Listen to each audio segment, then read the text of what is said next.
On today's episode, a Manchester United legend leaves, a genuine minnow in the Prem, and we talk the worst Premier League signings of all time. This is the Attacking Football Podcast.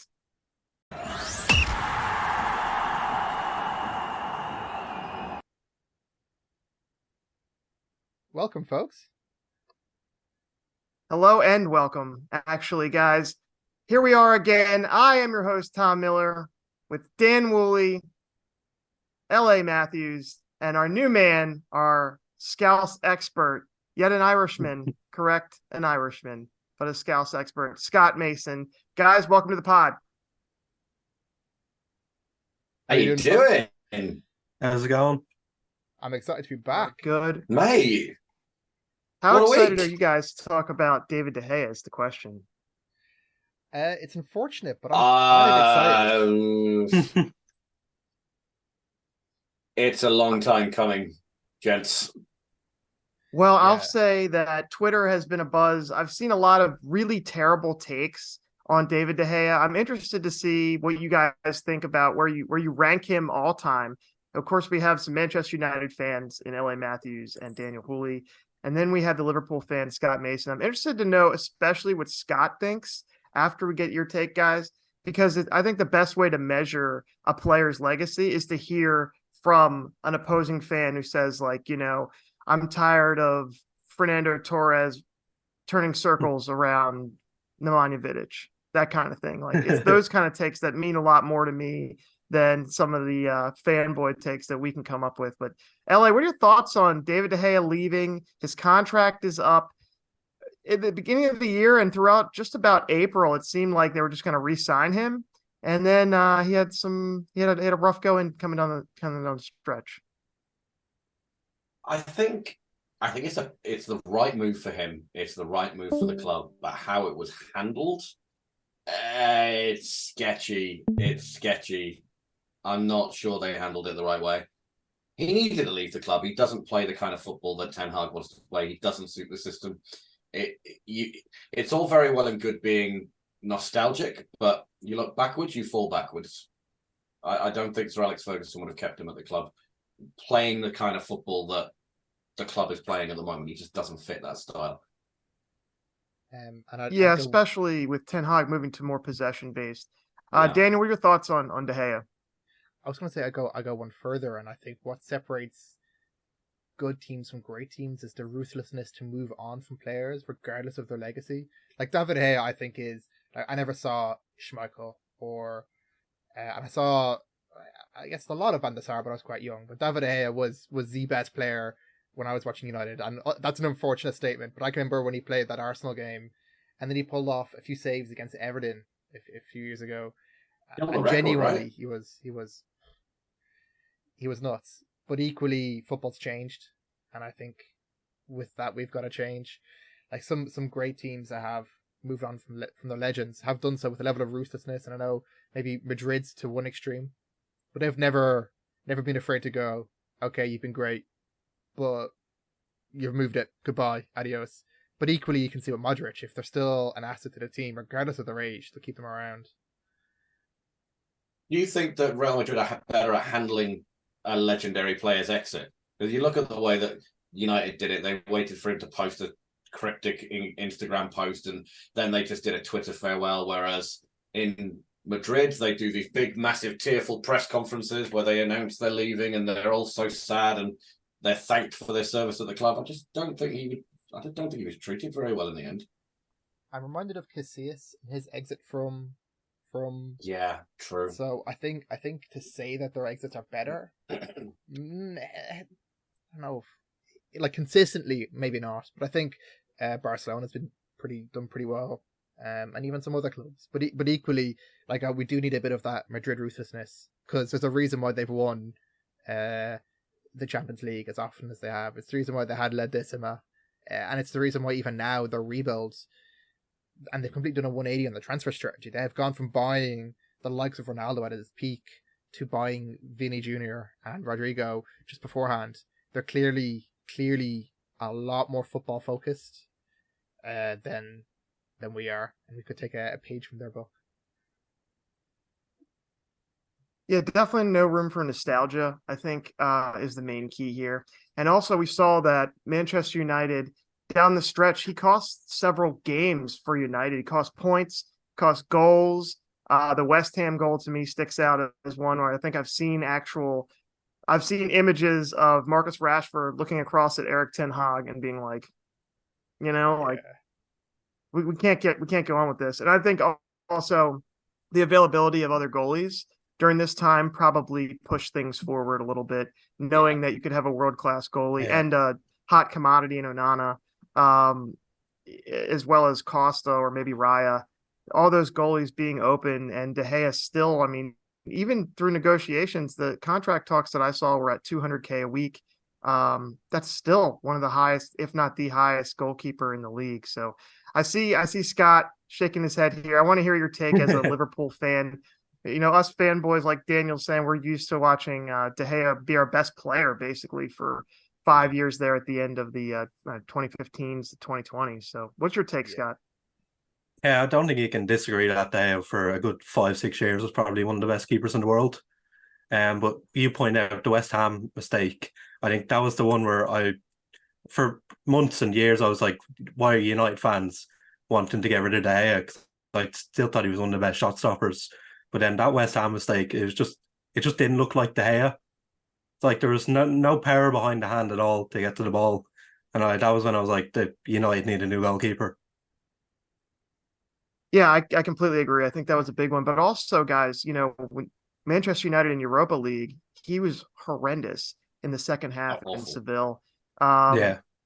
that to me should have been the killer blow, Dan, but I don't think it was. Arguably, that he cost us 4 of those 5 goals over the 2 legs. Like, I Mhm. think things Cost could us have the been FA Cup different. final. Yeah, I think things would have been very different, even with Mm. Tom Heaton in his rare performances. Looks pretty good. And then we saw him preseason a few days ago. That, oh my god, I forget, is it Kovar? Who was playing Yeah, for? Yeah, massive cover. cover. Yeah, he looks a lot better on the ball, and he's half his age.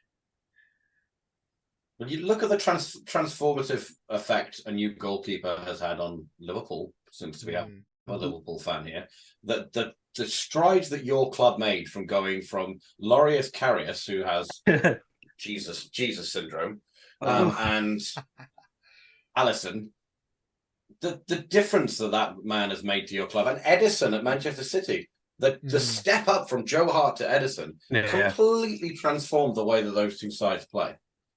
Yeah, I agree. I think with United linked to Onana now, and I think for the first 3 months of Liverpool, Alisson was here. He was making these mistakes with his feet. I don't think he was used to how Premier League players press, and I think Onana will he'll struggle the same. But I think just like Alisson, he'll eventually come good, and I think he'll be a great signing for United, like Alisson was for Liverpool and Ederson was for Man City. You see the quote from Pep before the Champions League final. And he asked about tactics, and he said, "You can't press Inter Milan because you can't press their goalkeeper." Yeah, True, but Pep is an all-time waffler, an all-time. Yeah. Always we has. cannot replace it. I mean, I remember like there were headlines in the U.S. There were headlines in the U.S. after Fulham played Manchester City because Pep said after the game that Tim Ream, the U.S. defender, would be on Manchester City if he was 3 years younger or something, because Tim Ream's 35. It's like all of a sudden Tim Ream is the best defender in the Prem. Like Pep always does that. He just it's a good strategy, but it takes the bullets out of everybody's gun, basically. Yeah. That's not to say that I don't think Onana is a great goalkeeper. Isn't a great goalkeeper. I do think he is a good goalkeeper. I worry about some of the stuff Scott's talking about, especially in the beginning with the spotlight on. It just takes a couple mistakes, and we've seen some really great and I guess mentally strong players fall apart under the spotlight of these big clubs, Manchester United, Liverpool, Arsenal. Those kind of clubs. Is Arsenal a big club? Those kind of clubs, and we see the kind of you see them collapse under the weight, especially when we're talking collapse in Arsenal. Another freebie, guys. But yeah, I mean, I think David De Gea, the thing I worry about now is on Twitter, guys, we're seeing a lot of, I don't know if it's just like United fans or what, where it's like, oh, get him out of our club. He was always overrated. He was just a shot stopper. And Scott said it too, where he said, as a Liverpool fan, you didn't want Manchester United to have David De Gea. Really, he was the only world-class player, in my opinion, the only absolute, no doubt, world-class player from about 2013 to about 2018. He was on 5 consecutive FPL teams, all FPL teams. He was the Euro goalie of the year one of those years, and he probably would have been on the FIFA Pro all those years if it hadn't been for Manuel Neuer. I mean, that's Manuel Neuer's prime right there. So you're not going to get in there. I think the only year that De Gea was named goalie of the year was when Manuel Neuer was injured. So, I mean, you take away probably the best goalie maybe ever in Manuel Neuer, and David De Gea ranks right up there. I just think that the hate has gone way too far. It's just one of those things at the end of the legacy, Daniel, where, nobody, it never ends well, especially at United. Roy Keane, Ruud van Nistelrooy, didn't end well. I don't know if it's possible for it to end well for these legends. So, Yeah. Speaking of Yeah. not ending well, But hey. Hey. I love these think segues, guys. They we're get better. gonna, Yeah, they do. if you want to take the lead, Tom. I can. Speaking of goalies that will require a lot of shot stopping, how's that? How's that for a segue? Love That's it. a good one. That's 10 out. Luton Town moves to the Premier League, and I think what Patty had said before in a meeting that we were having on Twitter was that the Luton Town is it the new Derby? Like, are they going to get 13 points, or was it 11 that Derby had a few years ago? I don't know if you guys 2009. remember. What was it? 11 in 2008, 11. 2009, 11 points. I mean, at that point, do you guys think that Luton Town's going to be in that category? We'll start with you, Scott. Like, do you think that Luton Town will end up in a spot where they're just completely overmatched and it's not even worth it really for them to try and just accept all the money and the parachute payments and go back down? I don't think they'll be exactly like Derby, but their transfer business so far hasn't been great, and there hasn't been any signs that they're going to be great. I think they've only signed Ogbene on a free. I think they went in for Begovic and they couldn't get him. Then they went in for Ashley Young and then they lost him to Everton. He's Chong. And they're getting Chong as well. Chong. Ashley Watch Young's that boy. Luton Town? No, he's not. Everton. Yeah, he's doing a medical at Everton yesterday. Yeah, he's at Everton. Mm-hmm. He's announced. Yeah. They've done the announcement. Yeah. Yeah, they were in. Has They he were been in form. announced, though? Scott was saying they were in form. Oh, wow. Yeah. And so I don't think their signs have been great. But I don't think they'll get 11 points. I think they'll definitely get more. I think they'll be that team that gets points against the big teams somehow, but then struggle against the smaller teams. Something like Forest last season, where they were picking up points against teams they probably shouldn't have. Yeah, who else is a team like that? I'm thinking of Daniel Fark team. Didn't Norwich did that. Yeah. Oh, Norwich did, yeah. Yeah, Norwich did that a few years ago. So you're saying it won't be that bad, Scott? Because it can't be that bad, maybe. It might not be pretty like much. Statistically, it can't be that bad.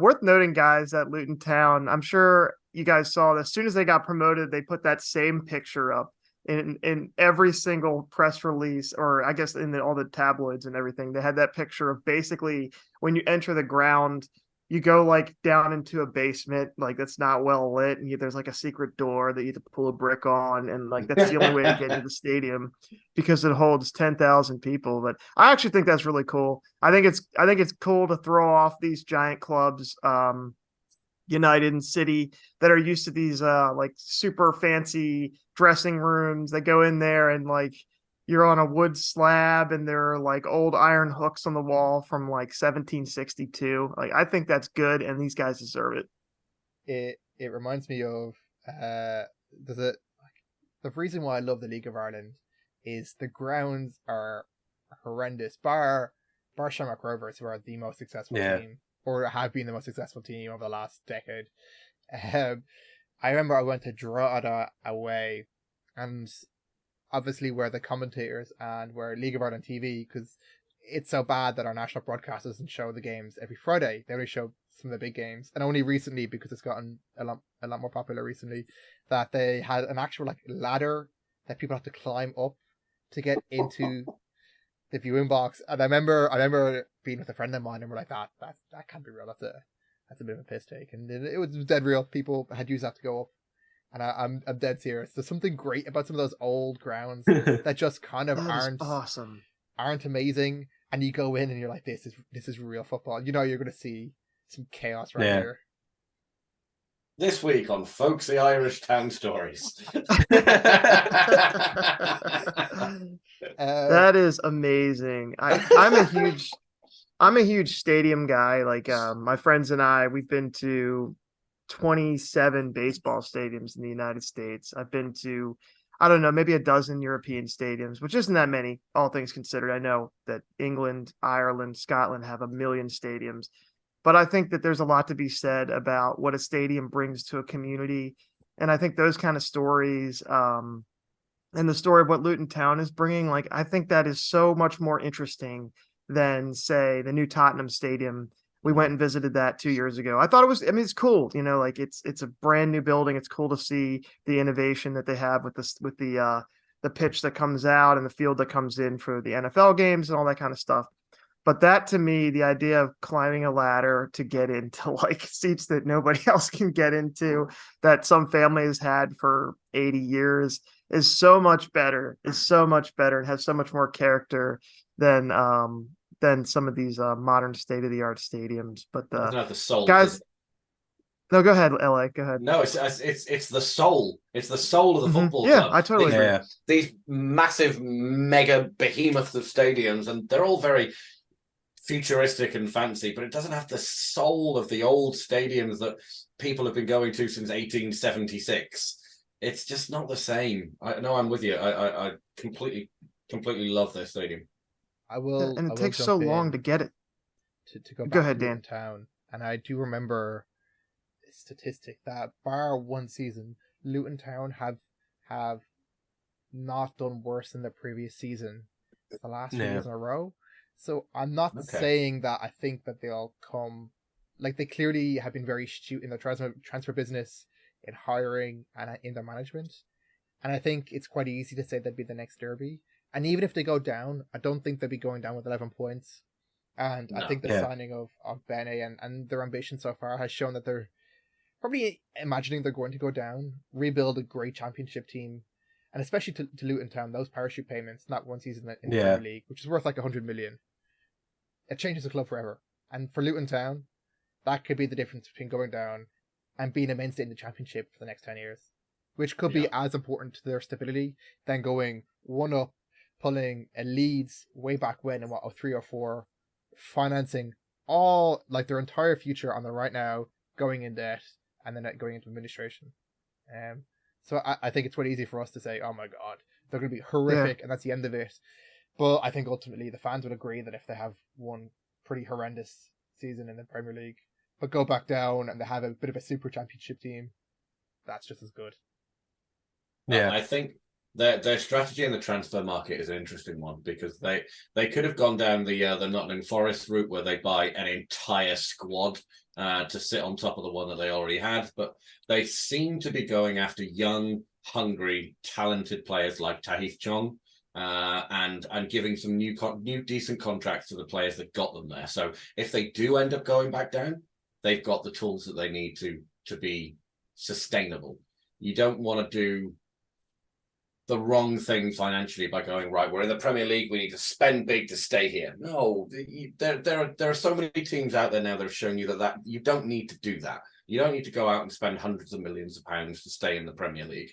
You need to be sensible, you need to be careful, you need to invest in the future, and it looks like that's what they're doing. And I think rather than being the next Derby, they could end up being maybe the next Brighton, because look what we all thought of Brighton when they came up, and they went out and they found some young, talented, hungry players who wanted to prove themselves, and that's how we've ended up with Moses Caicedo, that's how we've ended up with McAllister. If they're smart about what they do and their scouting is good, I think they'll be fine. I like that. Yeah, and there's also a good thing. There's an important part to be said. The Athletic actually did a study on teams that go down and get the parachute payments, and it was like an overwhelming majority of them of teams that got relegated spent all their money. Like they spent all their money on players. They blow through that. I think it was 200 million all told between going up to the Prem, the TV rights, coming back down, and parachute payments, 200 million pounds. And there's like a vast majority of them blow them on player signings and a little bit of stadium work here and there. Yeah. But overall, like it was like 70% blow all their winnings basically and go back down to being the club they were before, if not on the edge of bankruptcy. So there is something to be said about a practical plan of just going up, doing the best you can, pray, maybe you get lucky, and then like LA said, like having a super team afterwards when you come back into the championship. It's a smarter way to do it. Just one final thing on Luton. Go on. I don't think any of their fans will be disappointed if they spend a season in the Premier League and go down. I think they'll enjoy the ride. They'll go out and visit some Premier League stadiums and watch their team performing against a higher caliber of opposition. They'll enjoy it for a season, and then I think they'll be okay with that. I can't see any Luton fans being really disappointed if they go down. Yeah. And ultimately, I really hope that they do go down the road of Forest and they don't sack their manager or do something crazy like that. I know the Gary O'Neill situation as well in Bournemouth. That in a way made not that it made sense, sucks. but the manager who they got in is like supposed to be like an amazing manager for real. Yeah. Dad. I feel like I butchered their name. Right, and in that way that makes sense because Gary O'Neill just is not qualified or as experienced as that manager. And again, that ruthlessness may be the difference between keeping Bournemouth up or down. But I think they'd be mad to go and sack whoever their manager is and go get Tony Pulis or whoever and bring it back in. Because ultimately, the manager who may have grown an attachment to the club and has tasted that bitter defeat would be more inspired to bring them back up next time. But yeah, that's my last word on that. Yeah, no, I completely agree with that. Don't make rash decisions. Stick with the plan. The plan is most important when it comes to these big decisions, and let your club grow like they've already grown. They're already ahead of schedule the way I see it, the way their growth has been. So, give yourself a chance. Don't go out there and make terrible transfer decisions, Dan. Don't go out there and buy Andy Carroll, Scott. Don't buy him just because you lost. Andy Carroll out of this. I will not leave Andy Carroll out of this. I will not leave Andy Carroll out of this. We will talk about the worst Premier League signings of all time. I'll leave Andy Carroll out if you leave Alexis out or Pogba or let's see. No, I'm not having any Pogba slander. Sorry, no. I saw him listed in the top 5. The Chelsea fan on Twitter listed Pogba in the top 5 worst transfers of all time. Maybe his transfer to Juventus, where he's played one game. No, he was successful at Manchester United. It didn't end well, but he played well. He was curtailed by injuries. His attitude maybe wasn't the best, but I'm not having it as a terrible signing. No. I also think that to categorize things as success or failure is too obvious. Yeah. Like, there's a player who could just do okay. And I think Pogba comes in that category, Like, Fred. I wouldn't call Fred a failure. I wouldn't call him a raging success. He's grand. He's Fred. He's Fred. I think that's the best. I think that's a perfect summary of Fred. He is. I totally agree. It's like he's just Fred. Let's actually get into that conversation, guys. So there's a lot of lists you can find online, and I thought it was interesting because you guys touched on a couple things, a couple aspects of what would make a bad signing. You have guys like Pogba who have a lot of flash and show up for record fees. That definitely factors into it, but also, appearances, because you got a lot of guys that'll sign. I mean, if you're going to look at terrible signings, wouldn't a guy that didn't play really, wouldn't that guy be up there? I think it has to be a combination of them, and I'm going to kick it off with what I believe is the worst Premier League signing of all time. That is Romelu Lukaku for Chelsea at £98 million. And he's not only is he bad because he didn't make that many appearances for them, didn't fulfill the expectations that they were hoping for, but also like slandered the club within like 2 months, was crying about his role in the club, and now gets paid to play for another team in the Champions League final where he does well enough. Obviously, he blew the Champions League final, but he plays well for Inter, and he's still getting paid by Chelsea. That is a horrible signing. I think you could argue Romelu Lukaku is one of the worst signings in transfer history for almost any club he's signed for, with the exception of Everton. The Man United transfer, 2 different transfers to Chelsea. He signed for Chelsea twice. Yeah. I think he was all right for United in his first season, though. Yeah, I thought he was okay. I think he was great for West Brom when he played for West Brom.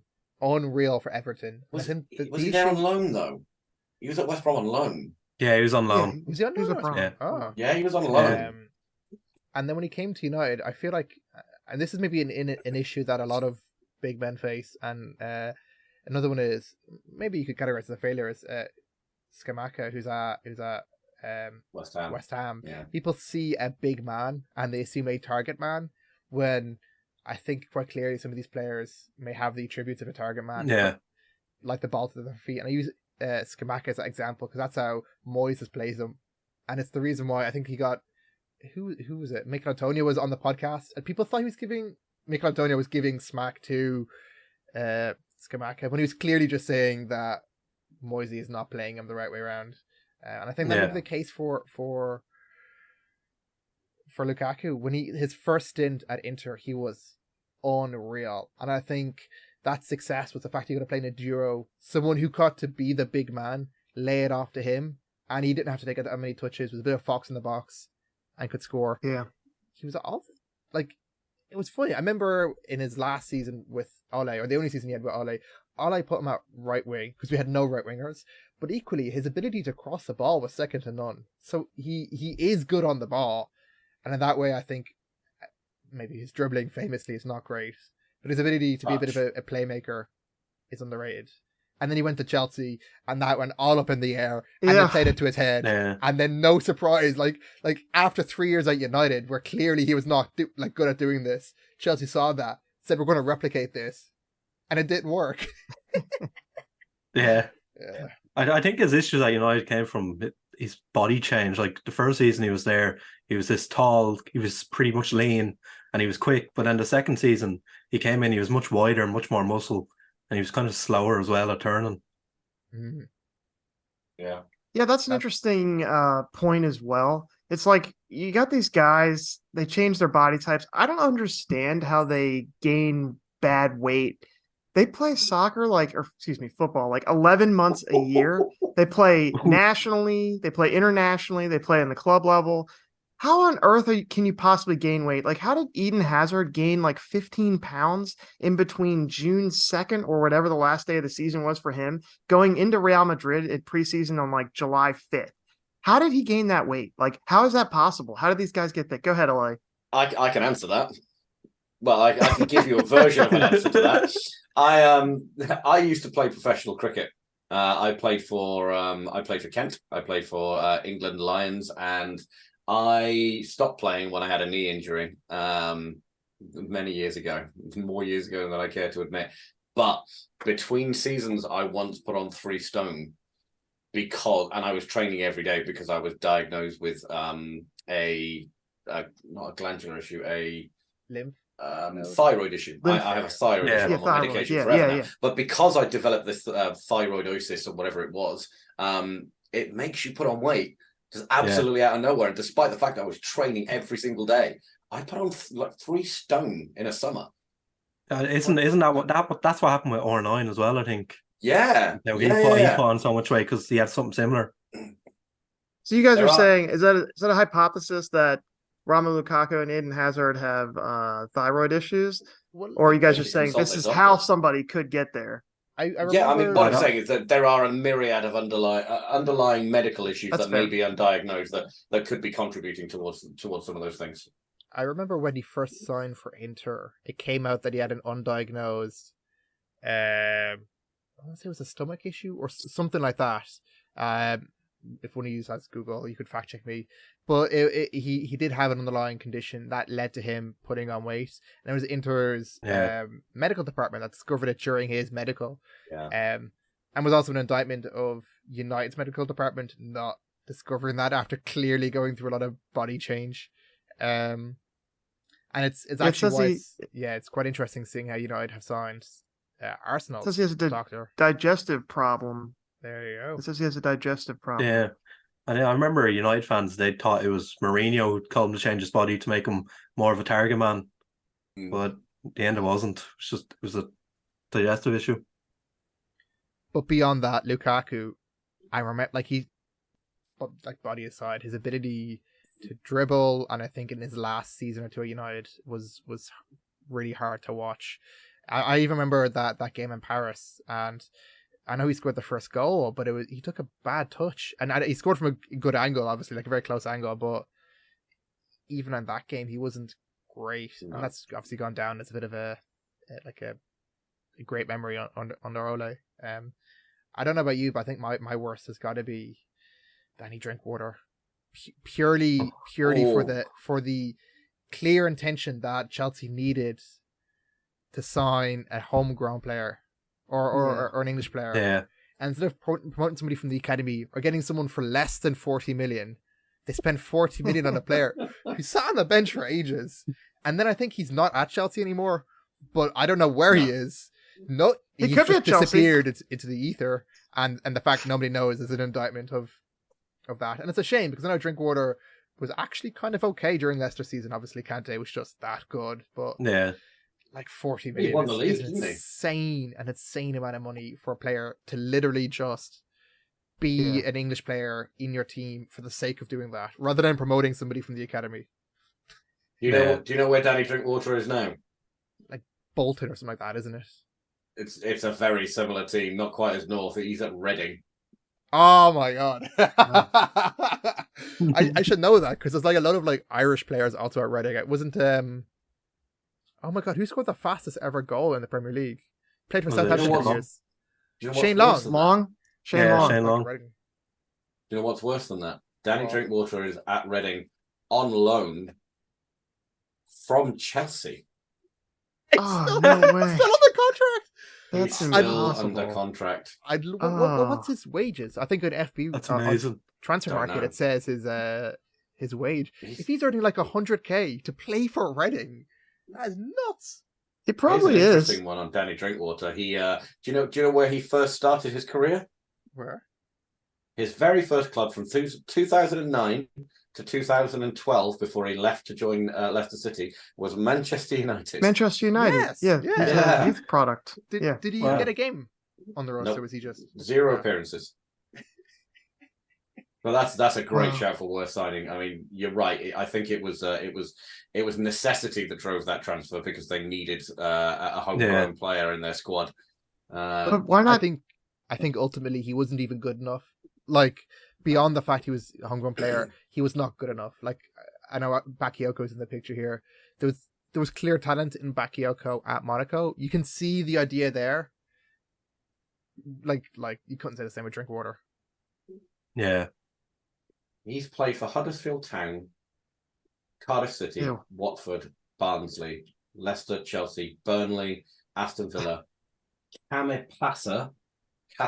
Kasim Pasa, whoever that is, don't know, and Reading. I think his Chelsea contract just ended in 2022 23 in the summer.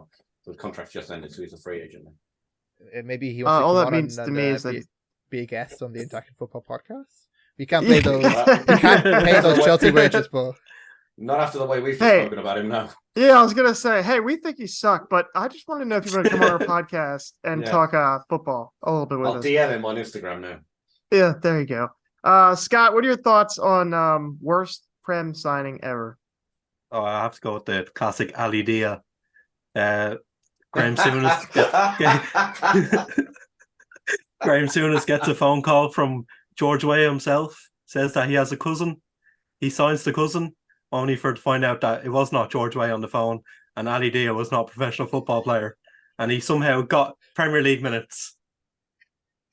That's amazing. I'd actually Unreal. never heard that. Really? That's amazing. Uh, I had never heard that. What year was that? That had to be in like It was what, like 1996, I think. late '90s, yeah, mid '90s. Yeah. I've never Premier seen League a didn't make it over better- here till like 2002. I've never seen a It's the truth. better metaphor for Graham Souness and that alone.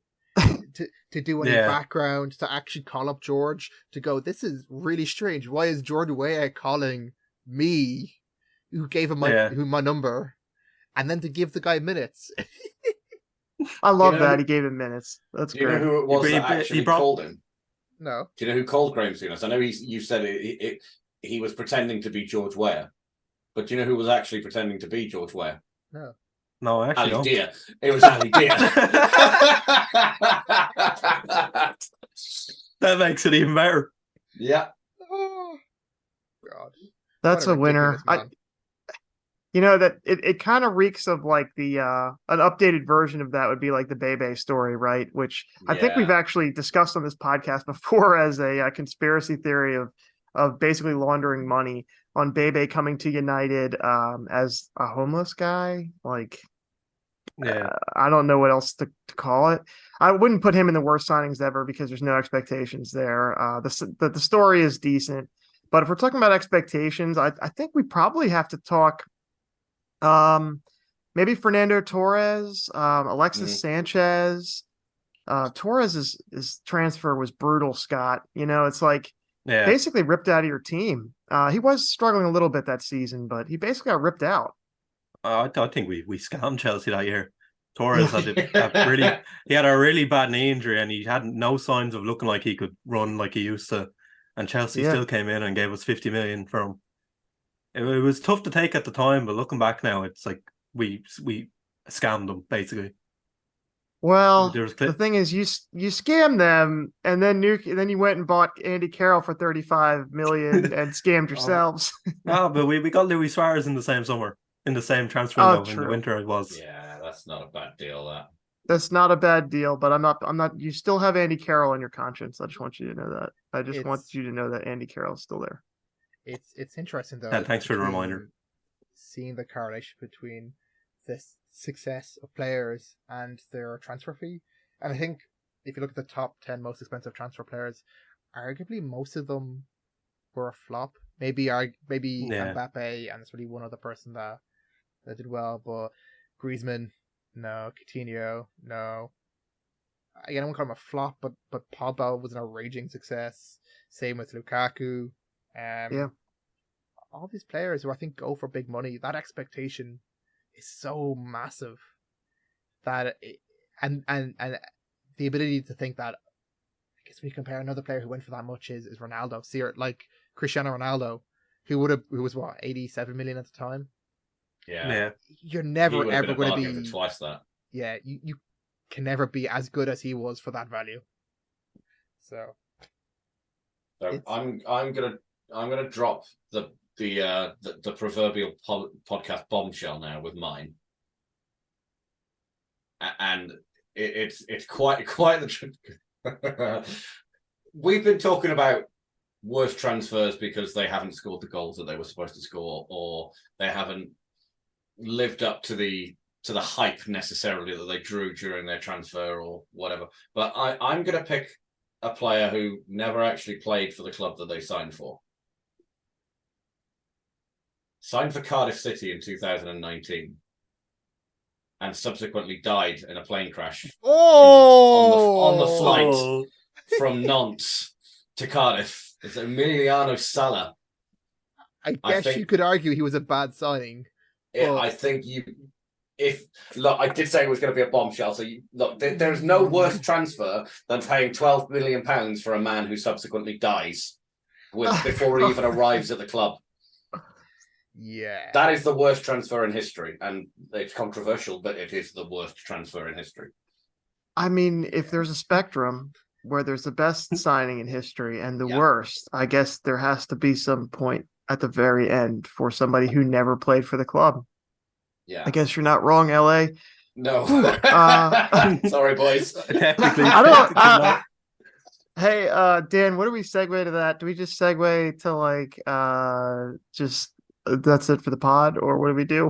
How do we segue from a dead guy being the worst transfer ever? I would say the worst transfer actually was Jean-Kevin Augustin, and I'm not sure if this came up recently enough. He was at RB Leipzig, and I think Leeds went to sign him when they were in the Championship, and he did do well. I think, they had a clause that if Leeds got promoted to the Championship, they'd have to buy him and pay X amount. And then because COVID hit, they were like, technically that deadline, if Leeds got promoted to the Premier League by like July 1st or whatever, but obviously it was pushed back. And they went to court, and the court said, like, you're clearly not playing by the spirit. It was that season, and even though that season was pushed back, you got promoted to the Champions, to the Premier League, and they had to pay him again. I think the total fee is about 45 million for a player who only got 200 minutes and a goal, if even. And the fact that I think that he was sold on, or whatever happened, kind of implies how bad of a transfer that was. There you go. I think that's one of the worst. That's a very half-baked story, but no, that's a good one. My story. I think before we wrap up, we do have Scott here, and I think it's important that with a few of Liverpool's sightings and a lot of Twitter discussion, that I think maybe we give you the floor for 5 or so minutes to talk about how you think Liverpool's midfield would look. And obviously, Fabinho has been rumoured to be off to Saudi Arabia for about 40 million. So is Henderson. We've also brought in 2 midfielders. And I'd be interested to see what your take is on how that midfield looks. How do you think Trent may move in there, or may not? And do you expect any more signings to come in that position? Well, before the news about Fabinho and Henderson, I thought we'd be sorted if we got one more midfielder. But I don't think we should let Fabinho or Henderson go, even for that money. I think we're leaving ourselves short in midfield once again. And also, in experience-wise, we'll only have Thiago as a senior midfielder, and he's made of quavers as it is. So he'll probably play about 2 games this season. So, yeah, I'd keep them at the club. If I had to get rid of one, I'd be Fabinho for the 40 million. I think recouping your investment for a player who had his worst season of his career probably is a no-brainer to take that money.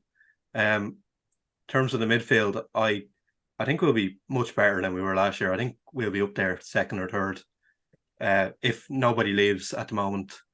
2nd or 3rd in the Premier League, or 2nd, 3rd best midfield? Ooh. No, 2nd and 3rd in the Premier League. I think ambitious. I think McAllister and Szoboszlai are going to be great additions. They'll revamp the midfield a lot, but it depends on if we get someone like Lavia. I'm not sure he'll start straight away, so that's why I wouldn't like to see Fabinho or Henderson leave.